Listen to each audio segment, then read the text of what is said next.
प्रधानमंत्री का पद बहुत ही जिम्मेदारी भरा पद होता है। भारत की संसदीय व्यवस्था में यह पद बहुत ही महत्वपूर्ण है, क्योंकि इस पद पर जो कोई शख्स बैठता है उस शख्स के आश्रय इस देश को चलना होता है। और यह तो उस शख्स पर ही निर्भर करता है कि यह देश कितना आगे बढ़े। ध्यान दीजिए, इस दौर में आपको सरकार कहीं दिखाई नहीं देगी। सरकार के तौर पर एक तस्वीर दिखाई देगी जो प्रधानमंत्री की। यानी इस दौर में प्रधानमंत्री का महत्व कहीं ज़्यादा बढ़ता चला गया और सरकार महत्वहीन होती चली गई। आप देखेंगे प्रधानमंत्री का महत्व कितना बढ़ता चला गया और जो कैबिनेट मिनिस्टर्स हैं वह कैसे महत्वहीन होते चले गए, यह भी किसी से छुपा नहीं है। ध्यान दीजिए, प्रधानमंत्री जब पद और गोपनीयता की शपथ लेते हैं तो वह जिन बातों का जिक्र करते हैं वह भारत के संविधान के प्रति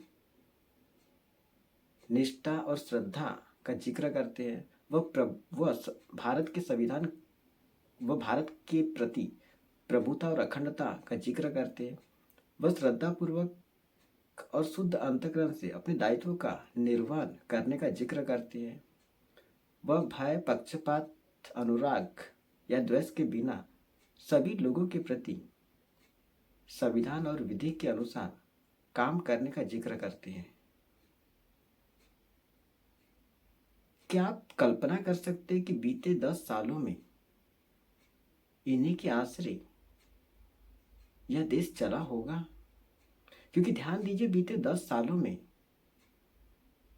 प्रधानमंत्री ने अपने तौर तरीके से जिस तरह से इस देश को चलाने की कोशिश की, सारी की सारी नीति अमीर लोगों के लिए। और बीते 10 सालों में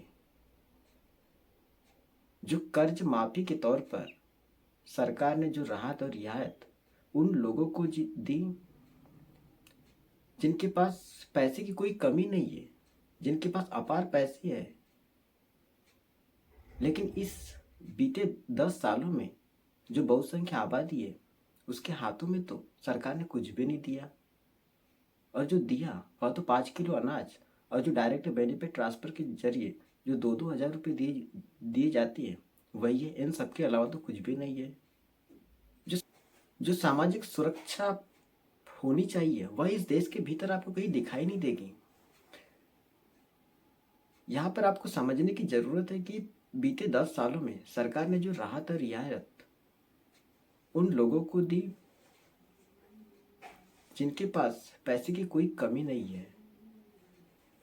क्या आप जिन्होंने संविधान के बारे में अपने विचार रखे होंगे और बाबा साहेब ने जिन बातों का जिक्र संविधान में किया है, क्या संविधान इन सब बातों की इजाजत देता है? और सरकार के तौर पर जिन्हें सख्त जरूरत है, इस देश की बहुसंख्य आबादी को अभी भी सरकार की बहुत जरूरत है, लेकिन सरकार वहां पर उन लोगों तक नहीं पहुंच पाती और सरकार उन लोगों तक सिमटी हुई है जिन्हें सरकार की कोई मदद की जरूरत है ही नहीं। इस देश में दलितों की क्या स्थिति है, आदिवासियों की क्या स्थिति है, ओबीसी के भीतर आप देखिए जो पिछड़ों की क्या स्थिति है। आप जनरल के भीतर भी गरीबी को देखते चले जाइए। माइनॉरिटीज के भीतर भी गरीबी को देखते चले जाइए। सरकार इन लोगों के पास क्यों नहीं पहुंच पा रही है? सरकार चुनिंदा लोगों को लाभ पहुंचा रही है, लेकिन बड़ी आबादी तो इस दौर में वह अलग थलग है। क्या सरकार को इन्हीं के आश्रय चलने की जरूरत है और जो बड़ी आबादी है उनके आश्रय चलने की जरूरत नहीं है?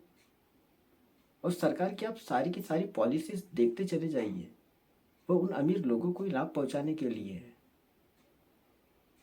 यदि इस देश के भीतर इस तरह से नीतियां बनाई जाए जिससे गरीब के भीतर और गरीबी आती चली जाए, और आप आप देखिए बीते 10 साल में हुआ यही। अमीरों को जिस तरह से सरकार ने राहत रियायत दी, उसी का नतीजा है कि इस दौर में असमानता इतनी व्यापक है कि गरीब के भीतर और गरीबी बढ़ती चली गई। यह इस देश का सच है। इस देश के भीतर जो बेरोजगारी आप कल्पना कर सकते हैं, जो 20 से 25 साल के बीच का युवा, उनके भीतर जो बेरोजगारी है वो 45% है। 44-45% बेरोजगारी दर है इस दौर में। आप विकसित देशों में भी देखते चलिए, वहां पर इतनी बेरोजगारी दर नहीं है जो इस दौर में इस देश के भीतर आपको दिखाई देगी। यह इस देश का सच है। महंगाई भरे इस दौर में यदि इस देश के भीतर असमानता है और लोगों के भीतर ये सवाल है कि 2 वक्त की रोटी भी कैसे जुटा पाए, यह इस देश का सच है। और सरकार उस परसेप्शन को बनाने की लगी है जिसमें दूर दूर तक इस देश का समाधान बिल्कुल भी नहीं है। तो फिर इसके आगे का रास्ता क्या हो सकता है?